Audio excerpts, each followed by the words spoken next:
Hello, everyone. Thanks for joining me today. I apologize. I'm not able to make this presentation live. So let us see what we can do, given these circumstances. The topic of my talk today is printed and flexible electronics. I'm going to focus on energy and environment related applications. So why printed electronics to begin with? I'm sure you all heard about this Internet of Things. Uh, People are talking about a multi-billion dollar economy uh, emerging out of this IoT in the coming decades. The components that are needed for this IoT, they are flexible and they necessarily have to be very inexpensive. So we can very well afford to make them in clean rooms and fabs and then deliver them from warehouse. The possibility is that we may have to make them on demand. And so the additive manufacturing has been around for a while and it's very popular. That's essentially 3D printing, mostly bulk materials and passive components. So printed electronics, you can think of it as a subset of additive manufacturing, but it is mostly 2D printing, primarily on substrates. And so these are all going to be critical technologies of the future. So what is going on today with printed electronics is mostly early stage research activities, primarily at universities and some dedicated institutes, pretty much all across the globe. And small and big companies are engaged in this activity in the US and in many other countries. In the US, there is a consortium called NextFlux, and that is aiming to create a US-based ecosystem to manufacture these printed electronics devices. So there is a reason why I picked, printed electronics as a topic for my talk today. Uh, uh, it is not a secret that India missed the last electronic revolution. Okay. So in the IT domain, India's major contribution is software. Um, my question is, can you afford to, miss the next revolution? Okay. If you miss it, then you will keep importing hardware over and over again. Um, that is going to be difficult, and particularly a country of that, the size of India, cannot afford to pick and choose, what areas to pursue and what to ignore. I think to satisfy the economic needs of a massive country like this, you need to participate in all the activities. And in this particular case, you don't need billion-dollar fabs, like in the case of the silicon integrated circuit, manufacturing. So in that sense, printed electronics is going to be critical for the Indian economy, for job creation, and for trade and other things. There is a center on flexible electronics at IIT Kanpur. It is a world-class institute, and it has got top-notch facilities. It is in the top one or two in the world, if not the best in the world. Okay? So, and they are open for collaboration. I'm fully aware of the activities that are going on at IIT Kanpur. So if you're interested in participating in flexible electronics and you want to access their facilities, get in touch with them, and then you can make arrangements to visit and spend some time there and work on your projects. So moving along, if you take a look at the literature, you will see a lot of papers on a variety of applications: gas sensors, biosensors, thin film transistors, memory devices, lightings. Antennas are the most investigated by printed electronics for energy storage, supercapacitor, and batteries. I have even seen people, printing solar panels. So these are all a variety of components, that have been printed and in the literature. I'm going to focus on only two things. One is gas sensors for the environment, and then the supercapacitor as an energy storage device. So before we go into applications, I want to spend a little bit of time talking about, materials and the processes. So the first one is, what are the flexible substrates? Um, Obviously, the most popular ones are various polymers and plastics because they're very well developed and they're very widely available, and the properties are very well known, and the methods and processing techniques, everything is very well known about polymers and plastics. The two other flexible substrates, one is paper. Paper is pretty inexpensive and it's a very green technology and biodegradable. It's ideal for one-time use, like biosensor for healthcare is a one-time use. There is a possibility to engage roll-to-roll printing, to make it fairly inexpensive. And cotton and other types of textiles, they're ideal for wearable technology. Okay. So this slide shows uh, what is possible down the road. Okay, so this is more or less like a vision, integration of many different components on a flexible substrate. For example, you can have an RF antenna, and you can have some biosensors or gas sensors, and thin film circuits. To run all of these things, you need power, so you can have a printed solar cell providing the power.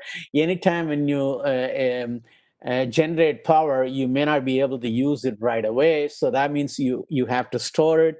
So you can store it in a battery or supercapacitor. So this is a vision of integrating many different components on a single big flexible substrate. We are not ready there yet. It's not possible today. A lot of different groups are working on individual components, but it's going to take time to put all these things together, and probably in a decade or so we'll see. So now, moving along, the printing process. The most common printer is inkjet printing, which is no different from the desktop printers that we use, except the materials that we print are very unique. They could be metallic inks, semiconducting inks, and dielectric inks, and so on and so forth. Um, there are a bunch of different platforms, a bunch of different companies selling units which are ideal only for research purposes, or then some companies sell fairly large units which are very useful for manufacturing. Um, One of the key things in printing technology like this is, once you're done printing, it's not quite ready for application right away. You probably need to do some kind of an annealing or sintering process, which could run anywhere from 100 degrees to 250 degrees centigrade. So after that, you can get a consolidated thin film, which is ready for fabricating your sensor or electronics or whatever. Uh, there is a downside to that, because that kind of a high temperature processing, may not be ideal for, for delicate substrates. If you happen to be printing on silk or cotton, 250 degrees centigrade may not be ideal. So those are some of the constraints that you have, with current inkjet printing and other kind of printing processes like aerosol printing. So there is an alternative which I just want to bring to your attention.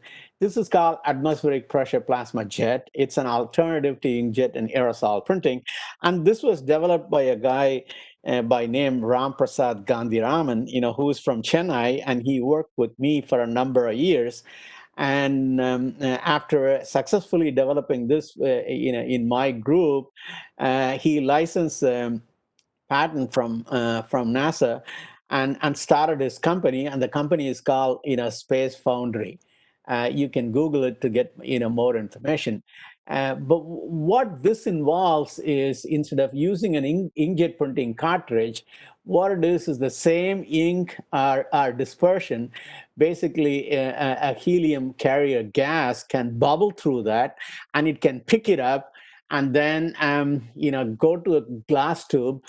So this is Image on the top is an experimental device that was developed in our lab. It was a glass tube which is only half a centimeter diameter, and there are two copper tapes, wound 2 centimeters apart, and they serve as two electrodes.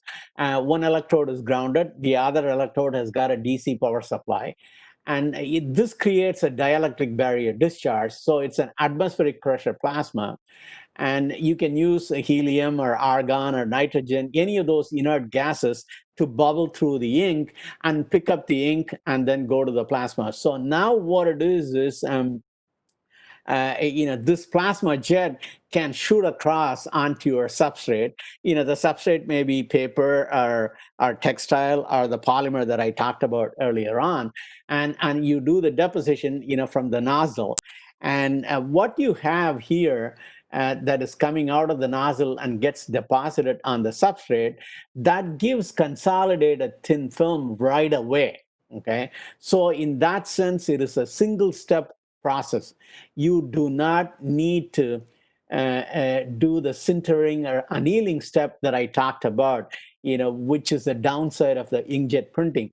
Here, the plasma basically takes care of consolidating the thin film. So this is an in situ single step, process. So the image on the bottom is a commercial version of the plasma printer from the company called, Space Foundry. This is, Ram's company.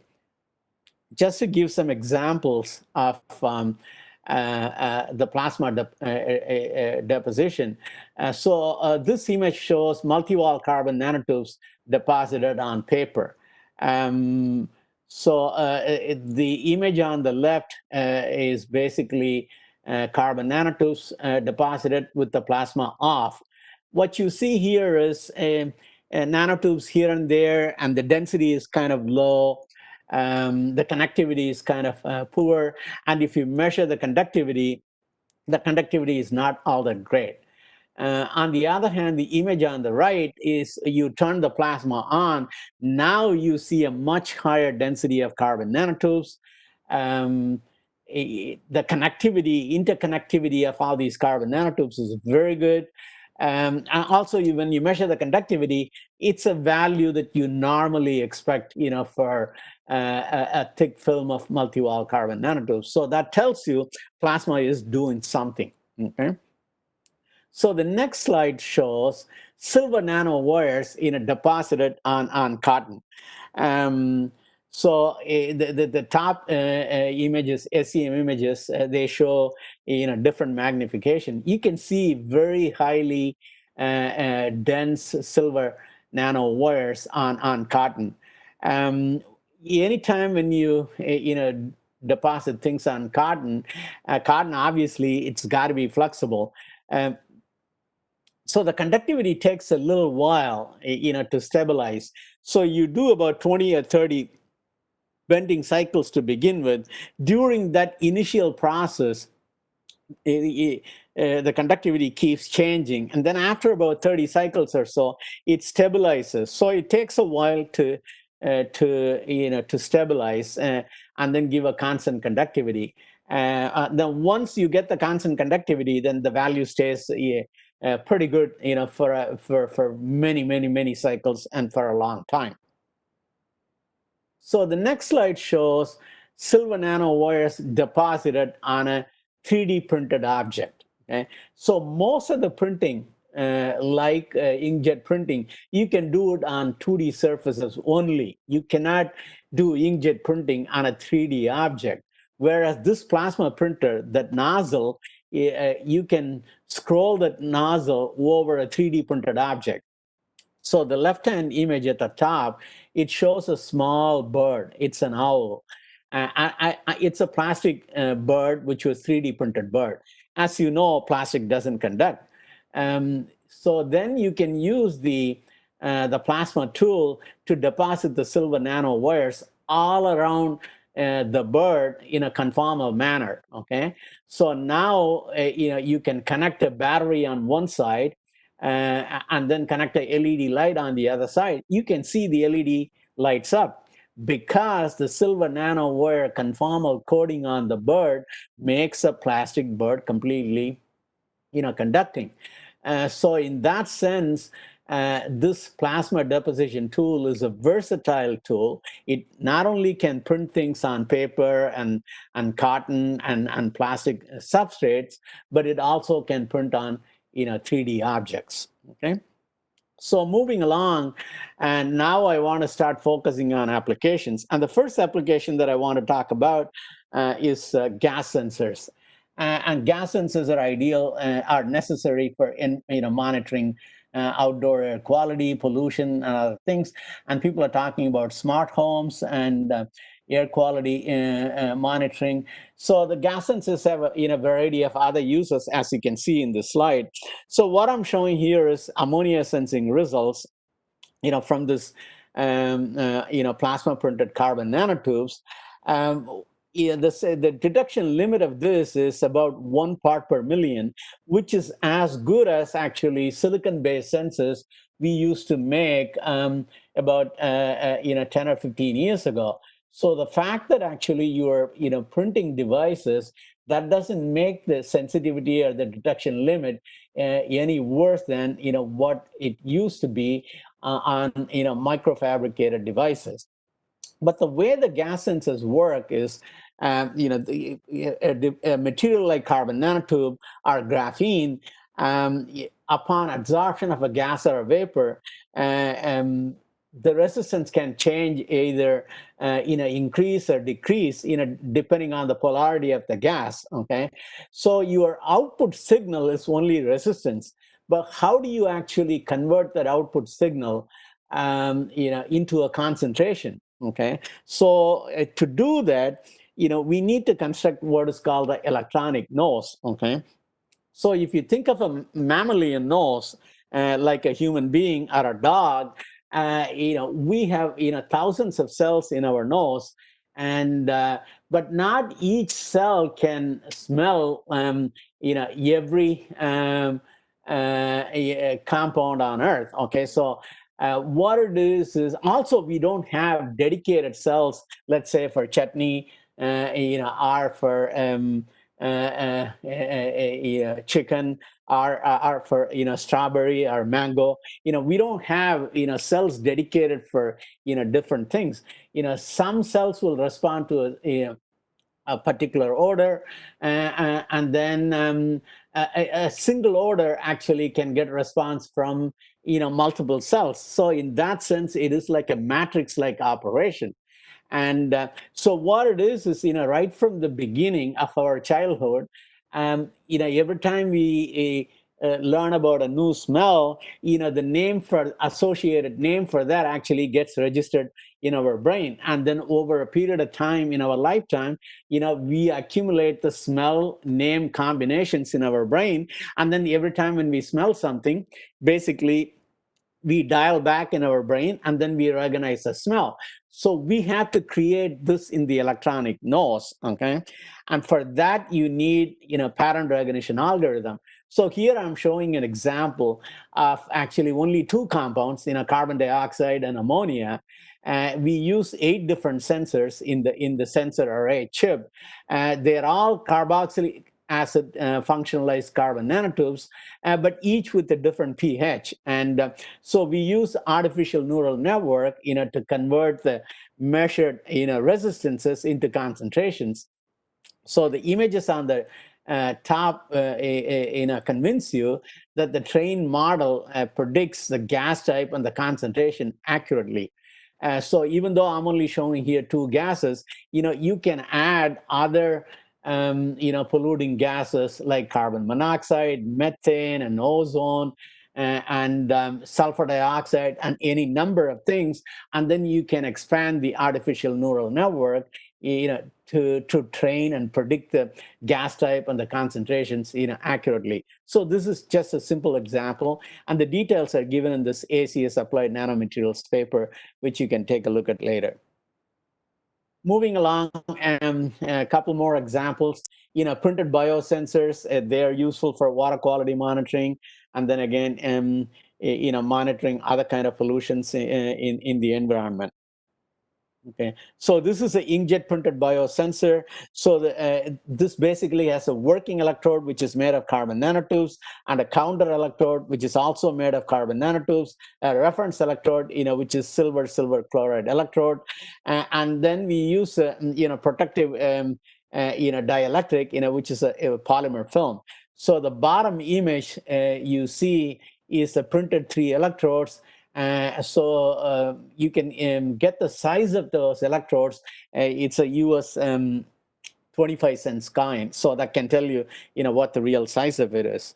Okay, so I was hoping to show you some E. coli, results, but I don't have it at this moment. So I'm showing you here electrochemical response of a cardiac reactive protein. Cardiac reactive protein is an important biomarker for heart attack. And so we attached an antibody for this cardiac reactive protein, and then when the antigens, from the target blood, when they bind, actually, the signal changes. So the blue is without the CRP, and the red is actually with the CRP. And we are able to detect as low as 75 nanogram per ml of cardiac reactive protein. So this is a fairly good number for printed electronics, and we hope to improve this all the way down to 1 nanogram per ml in the coming years. So the last example that I want to talk about is on energy storage, and I'm using supercapacitor as an example. The supercapacitor we have fabricated is a end-to-end printed. Okay, we even printed the substrate, and the substrate was printed by an FDM method, and the base substrate is ABS, and then we use polyvinyl alcohol as a planarization layer, and then we fabricated a current collector by directly printing silver nanoparticles. So we fabricated two common types of supercapacitors. One is the electrochemical double layer capacitor. The other one is a pseudo capacitor. The pseudo capacitor works, somewhat like a battery because it has got, redox reactions. So the EDLC essentially consisted of activated carbon. It gives very large surface area, whereas the pseudo capacitor, the active layer is graphene and manganese oxide nanocomposite. That is needed for effective surface redox reactions. And we used a gel polymer electrolyte, and you can see the electrodes, interdigitated electrodes that we printed on the top right hand side. These are the cyclovoltammetric results of both the EDLC and the PC. So you can see the hysteresis loop. What they mean is that actually these devices work as the energy storage devices, as you would expect. So the last slide I want to show on the printed supercapacitor is we check the lifetime in a charge discharge cycle time of these devices. It has worked 1,000 cycles in labor, and it can potentially work about 500,000 cycles. The pseudo capacitor works only about 40,000 cycles because it has got redox reactions like battery. So obviously you can expect that to work that many cycles, but still 40,000 cycles are really amazing. The specific capacitance of these printed supercapacitors are about 170 farads per gram, which is a pretty good number. The energy density is 15 watt-hour per kg, and the power density is 2 kilowatts, 2 kilowatts per kg. So these are all very good numbers. So that brings to my concluding slide. So essentially, the printed electronics is a rapidly evolving area. It allows you to prototype all sorts of components and parts. But today, I gave you a couple of examples of gas sensors for air quality monitoring, and biosensors, potentially for water quality monitoring. The printed supercapacitors, with very good, performance. So potentially there are many applications that printed electronics can cover. With that, I will end the talk. If you have any questions, you are welcome to contact me by email at your convenience. Thank you.